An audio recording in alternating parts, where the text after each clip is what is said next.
오늘 말씀 누가복음 1장 39절부터 45절까지입니다. 누가복음 1장 39절부터 45절까지입니다. 제가 봉독합니다.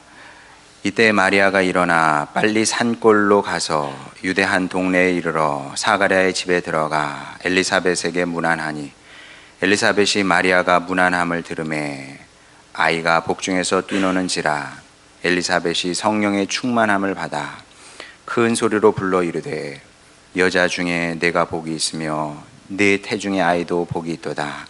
내 주의 어머니가 내게 나아오니 어찌 된 일인가. 보라, 내 문안하는 소리가 내 귀에 들릴 때에 아이가 내 복중에서 기쁨으로 뛰놀았도다.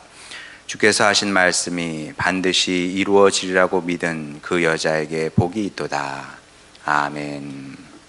묵상하는 다양한 방법이 있는데 오늘은 이제 두 가지 여러분과 함께 나누고자 합니다. 하나는 성경은 믿음으로 읽는 겁니다. 믿을 수 없는 일들이 성경에 많이 기록되어 있거든요. 비근한 예로 사라가 90세에 이삭을 낳았다고 그럽니다. 말이 됩니까? 말이 안 되죠. 또 신약 성경을 보면 예수님께서 무리를 걸으시는 장면이 나옵니다. 무협지에 나오는 얘기죠. 이 또한 말이 되지 않습니다. 현실적으로, 상식적으로, 이성적으로, 경험적으로 있을 수 없는 일입니다. 그래서 안 믿으면 그러면 안 되겠죠. 성경은 이제 이렇게 읽으면 안 되고, 천지를 창조하신 주님께서, 하나님께서 못하실 일이 어디 있겠습니까? 그래서 이해가 잘 안 되고 또 받아들이기가 어려워도 하나님의 말씀이니까 일단 믿어야, 일단 믿고 시작을 하는 겁니다. 그래야 그 다음에 우리를 향한 하나님의 음성이 들려오게 되죠. 하나님은 항상 우리에게 말을 걸어오시는 분입니다. 굉장히 놀라운 사건인 거죠. 사람이 말을 걸어와도 놀라운 거거든요. 길을 가는데 제가 아가씨라고, 처자라고 생각을 해보세요. 어떤 남자가 혹시 말 걸어오면 뭔가 일어나는 거잖아요. 근데 그런 일들은 뭐 안 일어나도 상관없습니다. 그런데 여러분을 사랑하신 하나님께서 여러분에게 말을 걸어오시거든요. 뭘로? 성경 말씀을 통해서 말을 걸어오시는 거거든요. 그러면 이제 상황이 바뀌는 겁니다. 하나님께서 말을 걸어오시고 우리가 거기에 응답하는 순간 뭔가 역사적인 일들이, 내 인생에서 역사가 이제 시작이 되는 거거든요. 그건 믿음으로 시작하는 거다. 자, 그래서 이걸 가리켜서 신학자들은 조금 어려운 말로 믿음의 해석학 이렇게 얘기를 합니다. 믿어야 그 다음에 뭔가 이해가 되기 시작을 한다는 거죠. 자, 이와 함께 성경을 묵상하는 이제 또 다른 중요한 방법이 있는데, 의심 대신에 질문하면서 성경을 읽는 겁니다. 계속 의심하기 시작하면 아무것도 이루어지지 않아요. 우리 자녀들이, 여러분이 자녀들에게 밥을 해주잖아요. 계속 의심을 한다고 생각을 해보세요. 혹시 여기 엄마가 이상한 약을 넣은 거 아니야? 뭐 이런 식으로 한없이 의심하기 시작하면 가정생활이 되지 않거든요. 그래서 사실 그 부부관계에서 제일 어려운 게 의부증, 의처증 뭐 이런 거라지 않습니까? 결혼생활이 되지 않는데요. 하나님과 우리의 관계도 마찬가지입니다. 의심 대신 질문을 해야죠. 의심과 질문은 다른 거거든요. 질문하면서 성경을 읽는 것도 좋은 방법입니다. 자, 본문만 해도 질문거리가 굉장히 많이 나옵니다. 자, 39절 한번 보겠습니다. 이때 마리아가 일어나 빨리 산골로 가서 유대 한 동네에 이르러. 자, 마시를 갔나? 이렇게 생각을 할 수 있어요. 마시를 간 거죠. 자, 그런데 그런 건 아닙니다. 왜냐하면 마리아가 살던 나사렛 지역과 엘리사벳이 살았던 유대 그 동네는 너무 멀어요. 뭐 정확한 거리를 뭐 측정할 수는 없는데 신학자들은 대략 한 130km 정도 될 거다 이렇게 얘기를 합니다. 130km. 천안 터미널에서 강남 고속버스 터미널까지 대략 한 80km 정도 된다 그래요. 그러면 그것보다 훨씬 먼 거잖아요. 저렇게 먼 거리를 마실 갔나 말이 안 되죠. 130km면은 이제 군인이 보통 한 5일 정도 걷는 거리입니다. 군인이 5일 정도 걷는 거리예요. 이게 굉장히 먼 거리죠. 자, 관연한 처자가 왜 이렇게 무리한 여행을 했을까? 질문하면 되잖아요. 왜 이렇게 여러분 엄두가 납니까? 130km를 걷는다는 것이 왕복 260km인데, 그리고 이거는 굉장히 위험천만한 일이기도 했습니다. 자, 그 증거가 이제 성경에 나오는데 누가복음 10장 30절 보겠습니다. 예수께서 대답하여 이르시되 어떤 사람이 예루살렘에서 여리고로 내려가다가 강도를 만나매 강도들이 그 옷을 벗기고 때려 거의 죽은 것을 버리고 갔더라. 비유의 말씀이에요. 선한 사마리아 여인 비유의 말씀입니다. 진짜 있었던 일이 아니고 비유로 말씀을 하시는 건데, 근데 세상의 모든 비유는 현실을 반영하게 되어 있습니다. 그래야 그게 실감나게 다가오는 거예요. 현실에 일어나지 않는 것을, 현실에 없는 것을 비유로 말하는 사람은 세상에 없습니다. 그것은 머리가 굉장히 나쁜 사람인 거죠. 예수님께서 왜 이 비유를 말씀하셨겠습니까? 현실에서 종종 이런 일이 있었던 거예요. 여행자가 도적을 만나, 강도를 만나고 도둑을 만나고 그러는 거죠. 자, 이런 일들이 종종 일어났다는 건데, 근데 마리아는 아직 어린 나이였죠. 제가 지난 시간에 얘기했던 것처럼 아마도 10대 후반이었을 거다. 많아야 20대 초반이었을 텐데, 저희 할머니도 15세 시집을 가셨거든요. 2000년 전에 10대 후반이면 여성은 결혼을 했을 겁니다. 대부분 그랬을 거고, 뭐 신학자들도 다 그렇게 얘기를 해요. 최대 20대 초반. 그럼 이런 아직 어린 여성인데 동행자도 없이 그 긴 여행을 했다는 거죠. 굉장히 무모한 행동이었던 겁니다. 그래서 마리아의 부모님도 좀 잘 이해가 안 가요. 아니, 관연한 딸이 이 먼 거리를 혼자 가겠대. 잘 다녀와라. 말이 됩니까? 여러분 같으면 그렇게 하겠습니까? 말려야죠. 네가 미쳤구나. 이제 결혼도 얼마 안 남았는데 혼인 해야 되지. 가다가 도적 만나고, 도적 만나면은 그냥 돈만 뺐습니까? 끔찍한 일이 얼마든지 일어날 수 있거든요. 근데 안 막았어요. 몰라 왜 그랬는지. 게다가 약혼자 요셉과 상의할 법도 하잖아요. 이미 약혼을 했다는 것은 거의 결혼한 것과 마찬가지니까 상의했을 법도 한데, 몰라요. 뭐 빨리 엘리사벳을 만나야 된다는 이 생각에 사로잡혀서 급히 보따리를 챙겨서 긴 여행길에 올랐던 것 같습니다. 자, 성경이 다분하지 않아요. 자, 근데 우리가 궁금한 게 이게 전부가 아닙니다. 마리아는 엘리사벳을 왜 꼭 만나야 됐을까? 안 만나도 되잖아요. 왜 꼭 만나야 돼? 이렇게 먼 데 있는 사람을. 물론 본문 읽어보면 엘리사벳을 만나서 굉장히 의미심장한 얘기를 듣기는 합니다. 그래서 큰 위로와 힘을 얻었던 것 같기는 합니다. 자, 그런데 문제는 뭐냐면 이 이야기가 성경에 기록되어 있다는 겁니다. 엘리사벳이 마리아에게 해줬던 말입니다. 이 말이 우리와 무슨 관계가 있냐는 거예요. 두 사람의 만남이 우리하고 무슨 관계가 있어요? 아무리 생각해봐도 별 상관없거든요. 근데 하나님은 왜? 사실 성경에 보면 이런 어떻게 보면 쓸데없는 이야기들이 성경에 많이 기록되어 있어요. 그때마다 우리는 궁금하죠. 그러지 않아도 두꺼운 성경을, 이런 이야기를 잔뜩 실어놔가지고 성경이 더 두꺼워졌구나, 통독하기 더 어렵네, 뭐 이런 이제 생각을 하게 되는 거죠. 자, 이럴 때 또 필요한 것이, 이때도 우리에게 필요한 것이 이제 믿음의 해석학이다. 어떤 믿음이냐 하면 성경에 불필요한 말씀, 버려도 되는 말씀은 없습니다. 예. 제가 우리 성경대학에서 레위기 할 때도 그랬잖아요. 레위기를 읽으면 너무 지루하고 재미없어. 야, 그런데 몰라서 그렇다. 몰라서. 예. 알면 또 레위기만큼 은혜가 되는 말씀도 많이 없다 그랬습니다. 성경이 다 그런 거예요. 예. 어떤 이유가 있기 때문에 그 이야기, 그 말씀을 통해서 우리에게 하고 싶은 말씀이 있는 거죠. 우리에게 전하고 싶은 메시지가 있는 겁니다. 그러니까 이 믿음으로 성경을 읽어야 그래야 또 하나님의 음성을 듣게 되는 거죠. 그리고 이것이 바른 묵상 자세이다.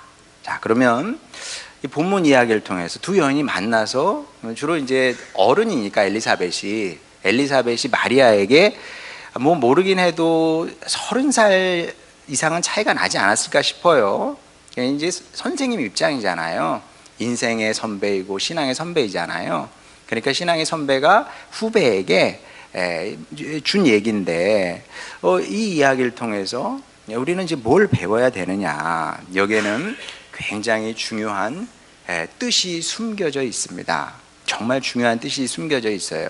내 얘기 아니잖아. 마리아에게 한 얘기지 나에게 한 얘기인가?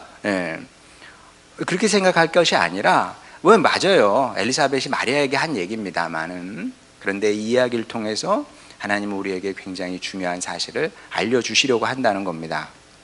자, 그게 뭐냐 하면 자, 일단 창세기 1장 27절 보겠습니다. 자, 하나님이 자기 형상 곧 하나님의 형상대로 사람을 창조하시되 남자와 여자를 창조하시고. 자, 제가 오늘 이제 목회 칼럼에도 하나님의 형상에 대해서 썼죠. 하나님의 형상이 뭐냐? 여기에 대해서 수천 년 동안 뭐 다양한 해석이 있어요. 뭐 신학자들이 또 목회자들이 다양하게 해석을 했습니다. 하나님의 형상은 이거다 저거다 뭐 A다 B다 C다 D다 뭐 정말 다양한 이론이 있습니다. 해석이 있습니다. 그래서 뭐 강조점도 다르고요. 뭐 해석만 다른 게 아니라 강조점도 다릅니다. 오늘 목회 칼럼에 쓴 그것도 일종의 하나님의 형상이 이런 거다라고 제 나름대로 쓴 거죠. 뭐 저만의 얘기가 아니고 뭐 다른 사람들의 얘기이기도 한데 하여간 복잡해요. 근데 그 논의를 뭐 설교 시간에 할 필요는 없습니다. 자, 근데 이걸 아주 단순화시켜서 얘기를 하게 되면 형상은 뭐냐? 형상은 곧 얼굴이다. 이렇게 생각해도 크게 틀리지는 않습니다. 야, 물론 여러분 어디 가서 뭐 그럴 기회는 없겠지만 이런 일은 없겠지만 우리 담임 목사가 우리 목사가 그러는데 하나님의 형상은 얼굴이래. 이렇게 얘기하면 안 돼요. 왜냐하면 전 단순화시켜서 얘기했다 그랬잖아요. 모든 단순화는 이게 왜곡의 위험이 있거든요. 실제로 형상은 얼굴보다 큰 개념이죠. 사람의 형상 그러면 보이지 않는 형상도 있고요. 사람의 형상 그러면 보이는 게 전부가 아니잖아요. 보이지 않는 형상도 있는 거고 보이는 형상 중에서도 뭐 얼굴만 있는 게 아니잖아요. 손도 있고 발도 있고 몸통도 있고 형상이 얼굴보다 큰 개념이긴 합니다. 자, 그런데 다른 모든 형상에 비해서 얼굴이 가장 강렬하죠. 형상 중에서도 가장 강렬한 것은 얼굴이다. 그래서 우리가 만난다는 것은 얼굴을 본다는 것을 의미해요. 그래서 우리가 약속을 잡을 때 얼굴 한번 보자 그런단 말이에요. 얼굴을 봐야 만난 겁니다. 등만 봤어. 그건 만난 게 아니잖아요. 그죠? 얼굴을 봐야 그게 만난 겁니다. 이뿐만 아니라 이제 얼굴은 사람 관계에서 절대적으로 중요한 역할을 합니다. 사람을 만난다는 것은 의사소통이거든요. 의사소통의 90% 이상은 아마도 90% 이상은 얼굴을 통해서 이루어질 겁니다. 우리의 눈빛, 호의적인 눈빛이 있고요, 적대적인 눈빛이 있고 경멸의 눈빛도 있습니다. 눈빛 하나로 이미 많은 이야기를 할 수 있어요. 한마디 안 해도 눈빛만 딱 보면은 이 사람이 날 좋아하네, 날 싫어하네, 나에게 관심이 있네 없네 드러나거든요. 표정, 표정도 무시 못, 눈빛과 함께 표정, 이 둘이면은 사실 뭐 이미 의사소통의 절반은 이루어진 겁니다. 그리고 무엇보다 입이 얼굴에 있어요. 하나님께서 사람을 만드실 때 다 그렇게 조화롭게 만드신 거죠. 조화롭게 만드신 겁니다. 입이 우리 얼굴에 있단 말입니다. 그래서 입에 나오는 말을 통해서 상당히 정확하고 분명한 의사소통이 이루어지게 됩니다. 눈빛, 이게 표정은 오해의 여지가 있지만 말은 정확하거든요. 그래서 이 눈빛, 그 표정, 그 다음에 말을 통해서 거의 뭐 이제 오해가 있기도 일어나긴 하지만 그래도 상당히 정확한 의사소통을 하게 된다. 자, 이것이 얼굴의 중요성인 거죠. 얼굴의 기능이고 얼굴이 하는 역할이고 그만큼 이제 얼굴이 중요한 건데, 근데 놀랍게도 창세기 1장부터 사람이 하나님의 형상을 갖고 있다. 자, 하나님의 형상대로 창조됐다. 이렇게 이제 선포를 하고 있는 겁니다. 자, 여기는 많은 뜻이 숨어져 있습니다만 그 중에 제가 오늘 여러분과 나누고자 하는 내용은 무엇이냐면, 우리가 하나님의 형상대로 창조됐다는 것은 우리가 하나님은 아니에요. 착각하면 안 돼요. 우리가 하나님은 아닙니다. 그리고 하나님처럼 되려고 해서도 안 돼요. 왜냐하면 사랑이라는 거는 달라야 사랑할 수 있기 때문에 그런 겁니다. 다르니까 사랑하는 거예요. 남자끼리 사랑 못해. 여자끼리 사랑 못합니다. 남자가 여자를 사랑하는 거고 여성이 남성을 사랑하는 거예요. 다르니까. 그러니까 사람이 하나님이 되려고 하면 안 되는 거죠. 그 이제 그 유발 하라리가 이제 점점 인간은 신이 되려고 한다잖아요. 참 신기하죠. 무신론자가 굉장히, 근데 그 유발 하라리 말이 맞아요. 인간은 도대체 무엇이 되려고 하는가? 신이 되려고 하는 거예요. 바벨탑을 쌓는 거지. 인간이 하나님이 될 수 있겠습니까? 어쨌든 우리는 하나님은 아니에요. 하나님이 되려고 하려고 해서도 안 되고, 하나님은 영원히 하나님일 것이고 우리는 영원히 우리 자신일 겁니다. 자, 그런데 이 땅을 살아가는 동안에 우리가 하나님은 아니지만 하나님의 얼굴 역할을 할 수 있다는 얘기를 지금 하고 있는 겁니다. 그리고 이 사실을 받아들이는 것이 굉장히 중요한 겁니다. 내가 하나님의 얼굴을 드러낼 수 있구나. 자, 그런데 참 여기서 또 신비한 것이 무엇이냐면, 얼굴이라는 것은 내 얼굴을 내가 볼 수는 없어요. 그렇죠? 거울을 통해서 볼 수는 있지만, 그러나 거울을 통해서 본다는 것은 이게 직접적인 인식이라고 할 수 없거든요. 그러니까 내가 다른 사람이 나를 볼 때 나의 얼굴을 보면서 하나님의 얼굴을 발견할 수는 있어요. 근데 나는 동시에 다른 사람의 얼굴을 보면서 거기서 이제 하나님의 얼굴을 보게 되는 거죠. 그런 얘기를 지금 하고 있는 건데, 자, 그리고 이 사실을 받아들이는 게 굉장히 중요합니다. 자, 왜 그런지 우리가 한번 생각해 볼 필요가 있는데, 우리가 하나님을 어떻게 경험하느냐는 거예요. 자, 여러분 하나님을 어떻게 경험합니까? 하나님을 직접 만났다, 이렇게 말할 수 있는 경험이 있기는 있어요. 있기는 있습니다. 근데 평생에 몇 번이나 되냐, 그게. 저는 몇 번 정도 그런 경험이 있을 것 같습니까? 제가 그때 거기서 살아계신 하나님을 뵀습니다. 만났습니다. 있죠. 근데 많아야 뭐 두세 번 뭐 이렇게 되는 겁니다. 매일 주님을 만나고 직접 주님으로부터 뭔가 말씀을 듣고 이렇다고 말하면은 조금 그런 사람은 조금 조심할 필요가 있습니다. 그런 사람은 뭐 아주 없는 건 아니에요. 모세 같은 사람이 있으니까 항상 모세는 하나님을 얼굴로 대면해서 봤다 그러고 직접 하나님으로부터 말씀을 받은 사람이기 때문에. 근데 모든 사람이 다 그런 것은 아니거든요.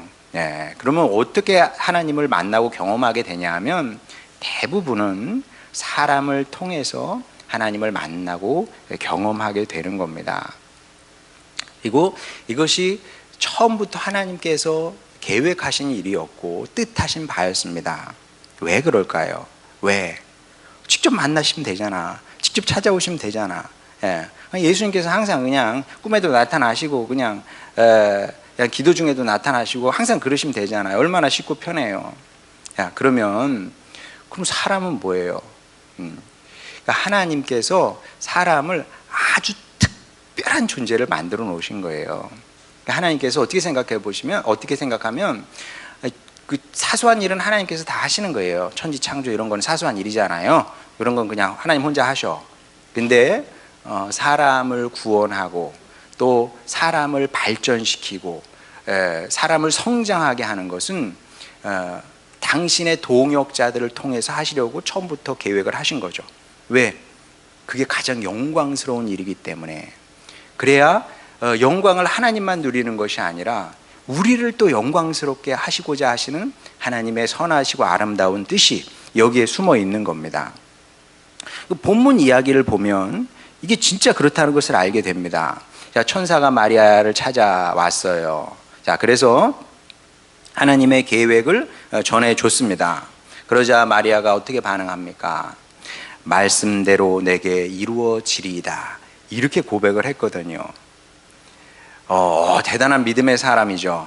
마리아는 진정 믿음의 사람입니다.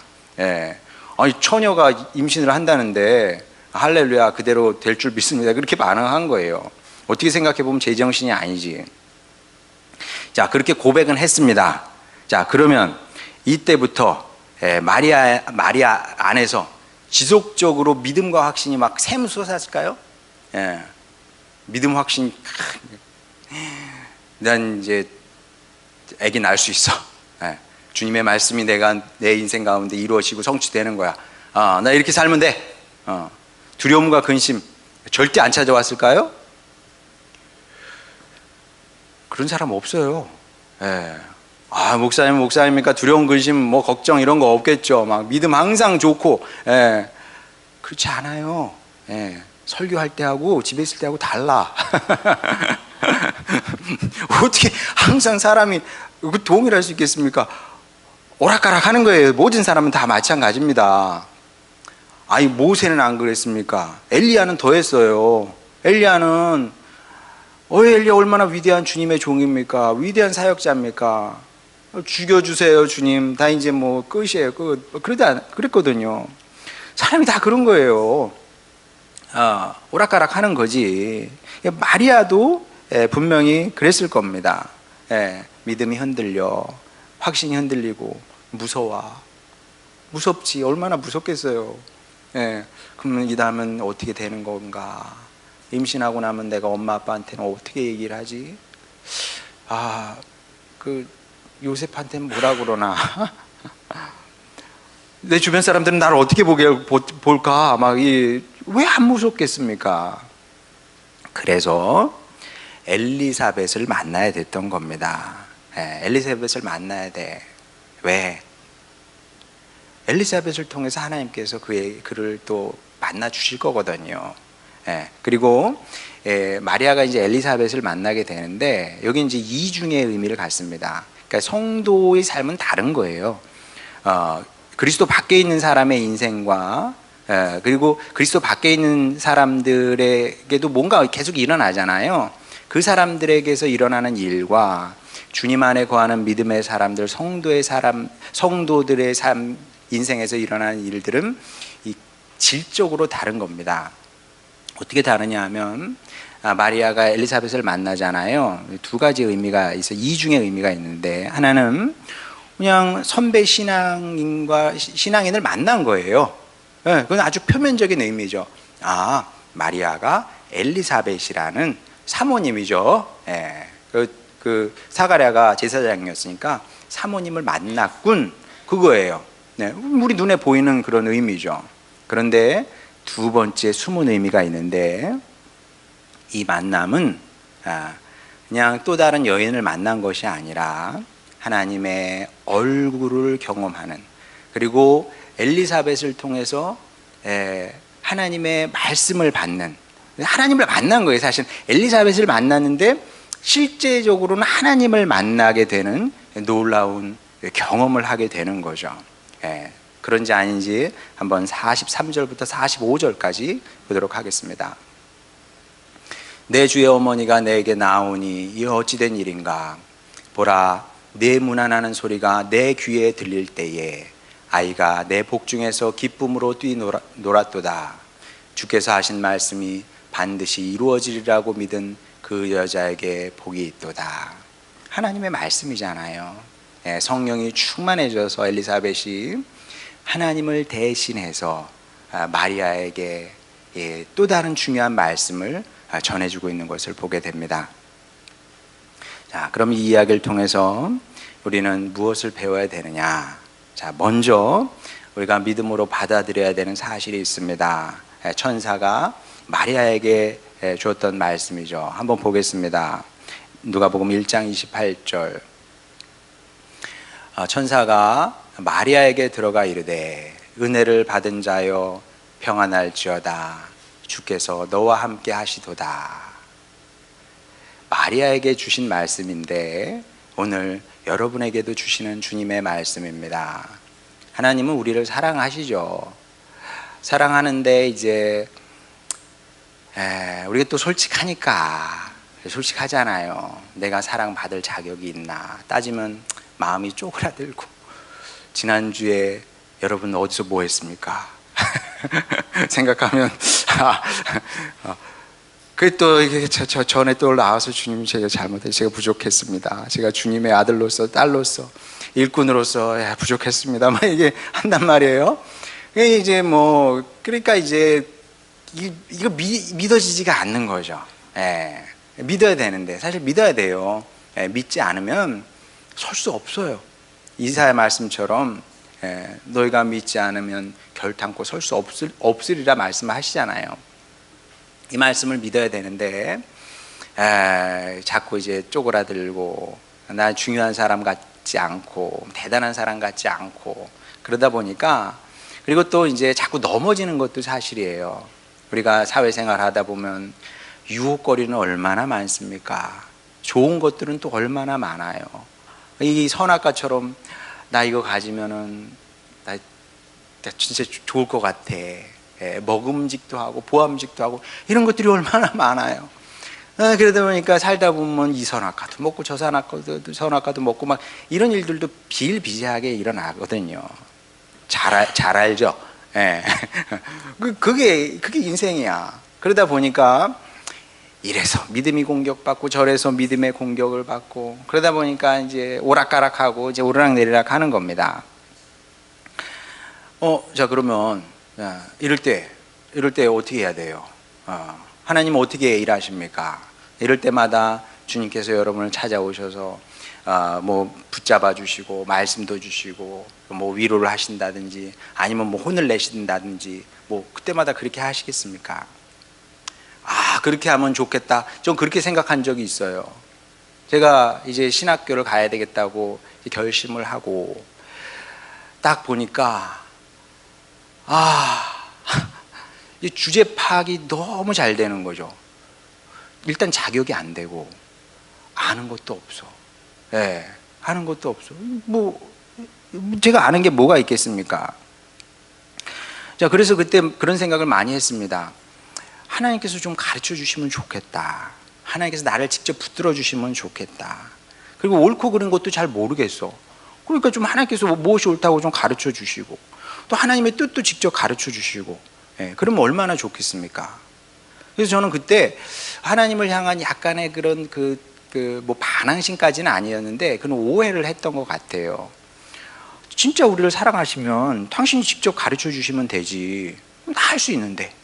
나 할 수 있어. 하나님께서 하라고 그러면 못할 게 뭐가 있겠어요? 그렇잖아요. 저는 솔직히 지금이라도 너 다 내려놓고 뭐 딴 데 가라, 뭐 아프리카를 가라, 뭐 더 위험한 데는 어디 있나 이슬람권 가라, 못할 게 뭐가 있겠어요? 다 내려놓고 갈 수 있어요. 예. 왜 도대체 그렇게 안 하시냐고. 왜 안 하실까요? 왜? 왜냐하면 그건 사랑이 아니거든. 그건 사랑이 아니에요. 제가 늘 그러잖아요. 하나님은 진정한 로맨티스트라고. 예. 법으로 하는 걸 원하지 않으세요. 예. 하나님도 아세요. 꿈에 나타나셔서 여러분 꿈에 나타나셔서 너 이렇게 해라. 안 하겠습니까? 하기야 솔로몬은 안 하기도 했어. 그건 이제 지금 막 나간 거지. 여러분이 저는 그렇게 막 나가는 사람이라고 생각하지 않거든요. 그래서 하나님은 가급적이면 그렇게 세게 일은 잘 안 하시려고 한다. 그럼 어떻게 하느냐? 우리의 믿음이 흔들린다든지 그 다음에 또 갈 바를 못 잡고 이렇게 갈팡질팡해. 막 그렇게 되면 하나님은 어떻게 일하시냐 하면 마리아에게 일하신 방식으로 일을 하시는 거죠. 예, 엘리사벳을 그에게 보내주시는 겁니다. 그래서 엘리사벳을 통해서 일하시더라. 하나님은 거의 대부분 이런 식으로 일하신다고 보면 됩니다. 여러분에게 엘리사벳을 보내주시는 거죠. 그러면 내 엘리사벳은 어디 있어? 여러분의 엘리사벳은 어디 있습니까? 마리아는 엘리사벳을 만나기 위해서 유대 땅으로 간 거예요. 거기 엘리사벳이 있으니까. 그럼 여러분의 엘리사벳은 어디 있느냐? 어디 있어요? 교회에 있지. 교회 오면 되는 거예요.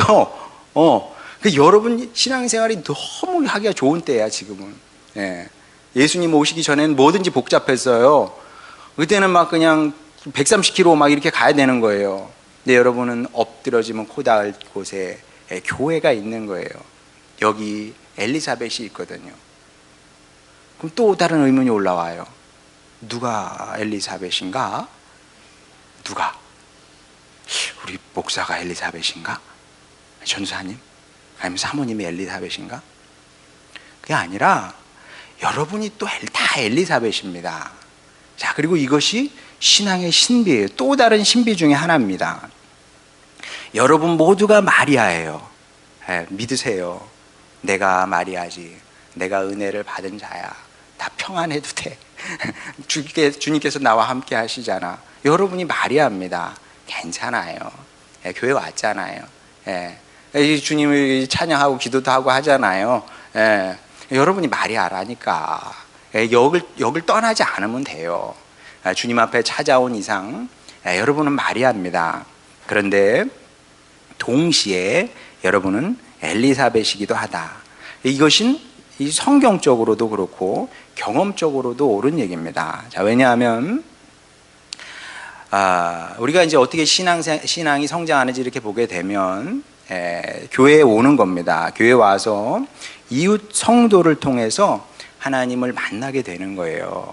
그러니까 뭐 어디 산에 가서 기도해가지고 꼭 하나님을 만나고 그런 방법도 있어요.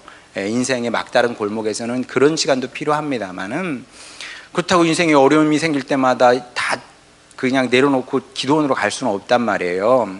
하나님께서 여러분에게 필요한 엘리사벳을 도처에 마련해 주셨습니다.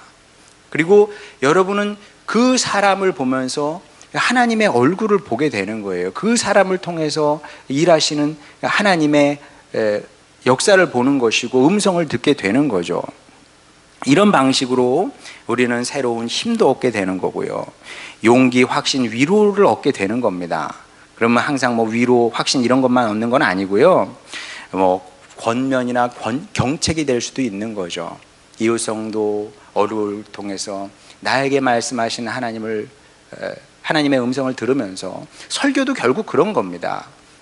그렇죠. 김성열 목사는 아무것도 아니에요. 그러나 적어도 강대상에 서서 말씀을 전할 때는 주님을 대신해서 오늘 여러분에게 필요한 하나님의 뜻을 전하는 겁니다. 그럼 말씀을 들을 때 어떤 일이 일어납니까? 때로는 힘을 얻기도 해요. 위로를 받기도 합니다. 근데 그게 다입니까? 아니에요. 경책을 받기도 하고요. 권면을 통해서 반성의 시간도 갖잖아요. 내가 이렇게 살면 안 되지. 내가 주님의 사랑을 입은 사람인데 하나님의 자녀가 이렇게 살면 안 되잖아. 이런 말을 하면서 이런 행동을 하면 안 되잖아.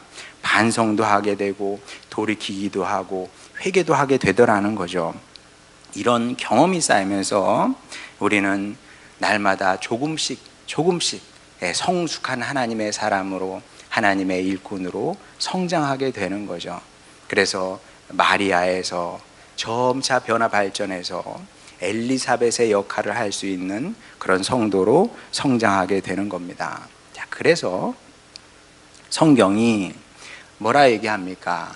교회와 우리 교회 안의 이웃 성도를 귀하게 여기라고 하는 겁니다. 그게 옳기 때문에, 물론 옳죠. 그게 하나님께서 우리를 값없이 사랑하셨으니 우리도 값없이 사랑하면서 하는 게 맞아요.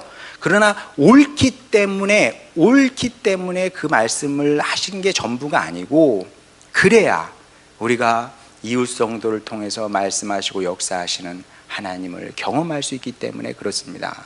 그게 우리에게도 절대적으로 유익이기 때문이고, 또한 성경이 이웃을 사랑하라고 말씀하는, 여기서 이웃은 교회 성도를 얘기하거든요. 교회 성도를 사랑하라고 말씀하는 또 다른 이유는 무엇이냐면, 우리 중 누구도 홀로 설 수 있는 사람은 아무도 없기 때문에 그렇습니다. 아무도 홀로 설 수는 없어요. 집에서 혼자 신앙생활 해보세요. 1년 안에 망가집니다. 1년이 뭐야? 한 달이면 그냥 망가져요. 홀로 설 수 있는 사람은 아무도 없는 겁니다. 그래서 제가 늘 바라고 소망하면서 꿈꾸는 것이 있습니다. 그것은 무엇이냐면, 교회를 통해서 우리 모두가 마리아와 엘리사벳의 관계를 맺으며 살아가는 것입니다.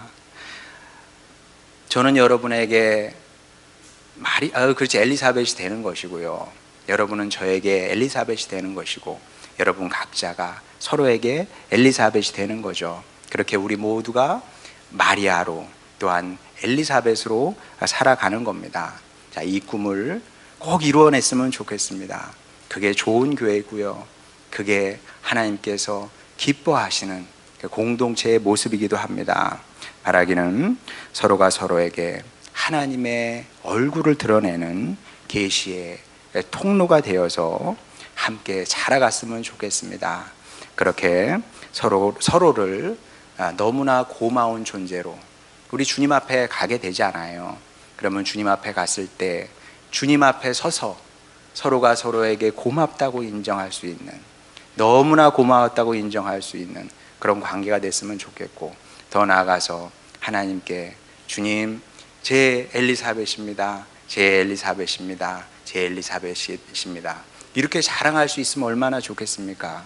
그런 하늘소망교회 식구들로 성장 발전하는 여러분 모두가 되시기를 주님의 이름으로 축원합니다. 우리 찬양 부르고 기도하도록 하겠습니다.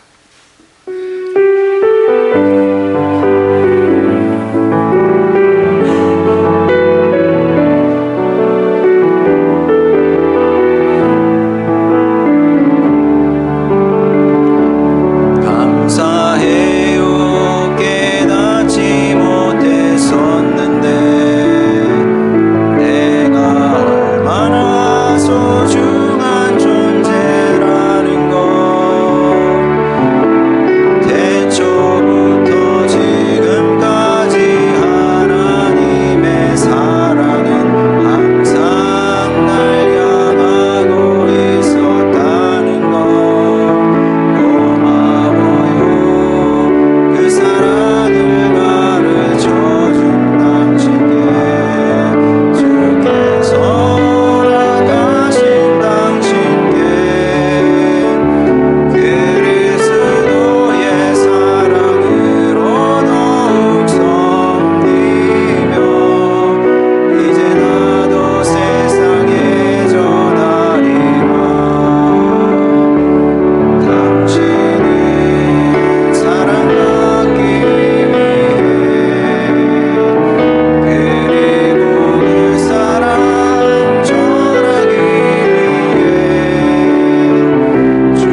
하나님께서 자격 없는 우리를 사랑하신 것을 감사해야 됩니다.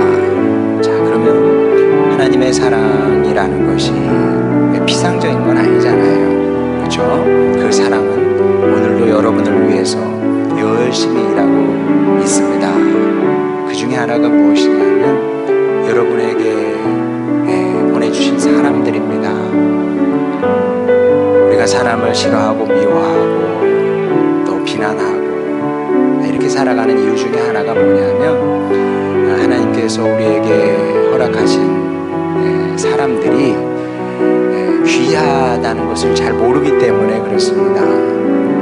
그들이 바로 엘리사벳인데 그들이 있어서 내 신앙이 무너지지 않고 지탱하는 것이고 또 신앙의 발전도 이룰 수 있는 거거든요. 그래서 시간 우리 기도할 때 주님, 제가 주님의 사랑을 더 알길 원합니다.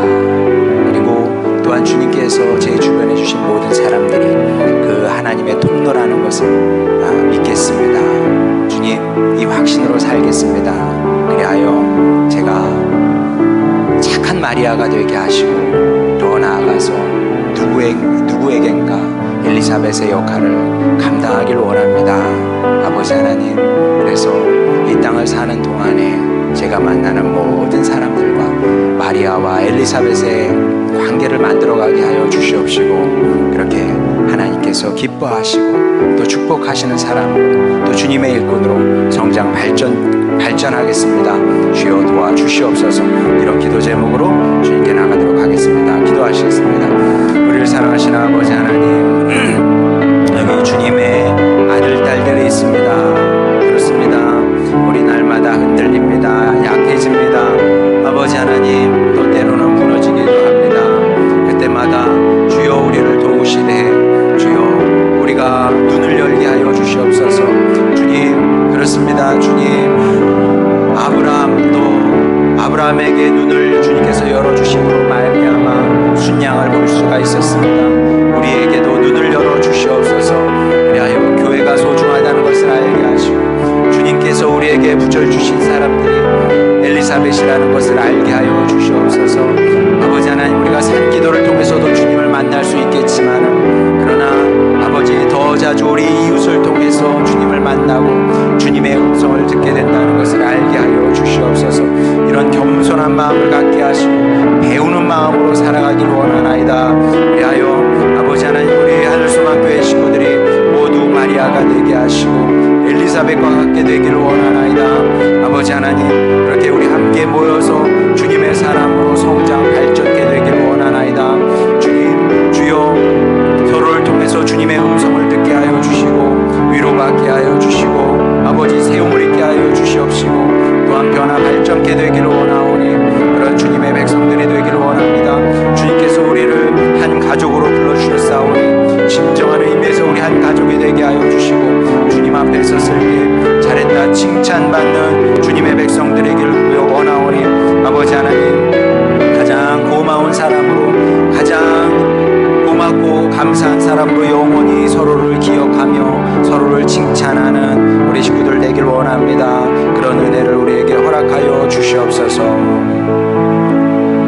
사랑하는 아버지 하나님, 감사합니다. 우리의 모든 기도 주님께서 들으심을 믿습니다. 주님, 주님의 선하시고 아름다운 뜻이 우리 가운데 다 이루어지게 하여 주시옵시고 그리하여 우리가 주님께만 감사하는 것이 아니라 서로가 서로에게 감사하며 살아가는 우리 식구들 다 되게 하여 주시옵소서. 예수님의 이름으로 기도드렸습니다. 아멘.